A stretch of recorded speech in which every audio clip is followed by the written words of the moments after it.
Magandang araw po muli mga kababayan, Kuya Mamo po at muli po tayo nagbabalik dito po sa ating YouTube channel upang muli nating pag-usapan mga kababayan. Ito pong mga kaganapan dito po sa ating lipunan. At bago natin tuluyang pag-usapan mga kababayan, ito na namang bagong issue dito po sa ating mga kababayang pinag-uusapan dito po sa mundo ng social media ay babati muna natin yung ating mga kababayan Luzon, Visayas, Mindanao at maging yung ating mga kababayang nasa ibayong dagat. Magandang araw po sa inyong lahat at sana po ay nasa mabuti tayong kalagayan sa mga oras na ito.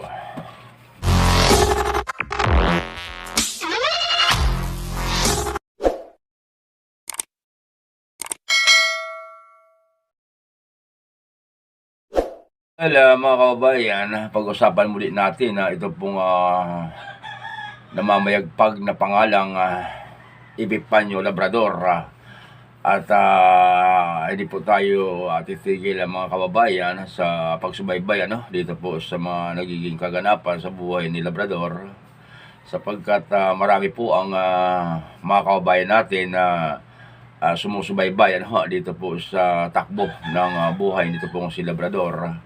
At matatandaan mga kababayan, ito pong si Labrador sa mga hindi pa po nakakaalam sa ating mga kababayan, ito po yung matapang na vlogger na matindi po ang alipusta dito po sa pamunuan ng Iglesia ni Cristo. At magpahanggang sa kasalukuyan mga kababayan, yung latest vlog niya ay talagang matindi po ang kanyang berada dito po sa pamunuan ng Iglesia ni Cristo. At in fact mga kababayan ay mayroon pong mga revelasyon na ito pong si Epifanio Labrador na ikasisira ng pamunuan ng Iglesia ni Cristo. Pero ngayon mga kababayan, itong oras na ito ay meron tayong breaking news dahil nakuha natin ito dito sa isang vlogger na kaanib ng Iglesia ni Cristo. At ayon po sa kanya ay ito pong si Epifanio Labrador ay natunto na po ng NBI at yun po ang kanyang ibinalita mga kababayan dito po sa ating mga taga-subaybay ng kanyang vlog. At kagabi lamang po ito na kanyang i-broadcast na kanyang live ito pong vlogger ng The Wonders sa Philippines.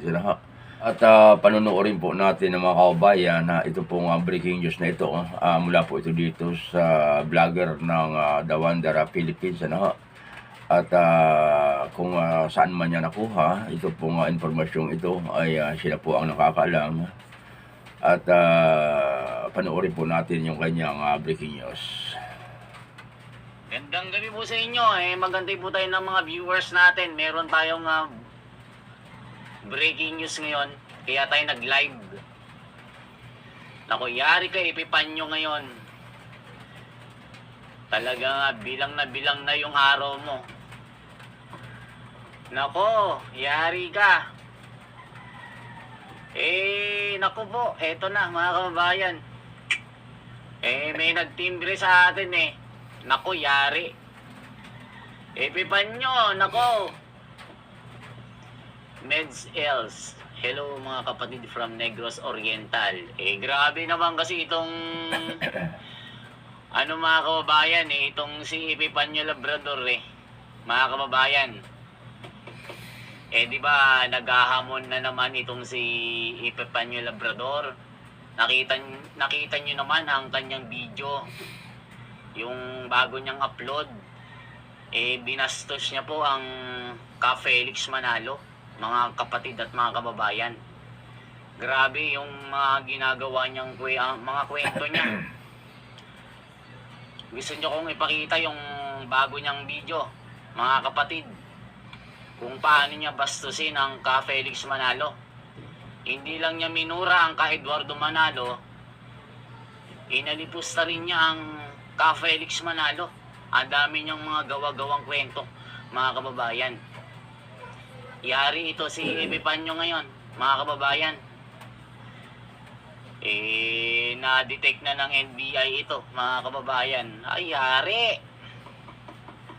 Naku po, sana mahuli nga itong taong ito nang makita natin, mga kababayan. Gusto ko siyang makita na makadaupang palad gusto namin si Epifanio. So dito mga kababayan, dito po sa vlogger, ito pong vlogger na kaanib po ng Iglesia ni Cristo ay maaari po natin itong paniwalaan sapagkat ito po ay kaanib ng Iglesia ni Cristo at hindi po ito magsisinungaling. So, ang akin lamang dito, ang opinion ko lamang dito mga kababayan, ay kung mayroon man kayong legit na informasyon na hinggil po dito sa kinaroroonan dito pong si Labrador at kung mayroon naman pong lehitimong operasyon ang NBI or anumang sangay ng ating pamahalaan na siyang naatasan, na hulihin po itong si Labrador, ay dapat hindi po muna natin na binobroadcast ito dahil ito pong si Labrador mga kababayan ay nakatugaygay ito sa lahat ng oras dito po sa social media, at live pa naman ito at kung totoo nga itong sinabi ng ating kapatid na vlogger ay sa mga oras na ito ay yung kinaroroonan kahapon ni Epifanio Labrador ay maaari sa ngayon ay wala na naman ito doon. So ngayon maghahanap na naman yung mga otoridad kung saan na naman po yung bagong location dito pong si Labrador. So hindi po masama mga kababayan yung pagbigay ng informasyon sa ating mga kababayan, pero isipin naman natin na kung talagang gusto nating mahuli ito si Epifanio Labrador ay mag-ingat naman po tayo sa pagbibigay ng informasyon. Live pa naman ito dahil siguro sa pananabik dito pong ating kapatid na kasapi sa Iglesia ni Cristo ay hindi niya naisip na magbigay ng informasyon hinggil po dito sa kinaroroonan ng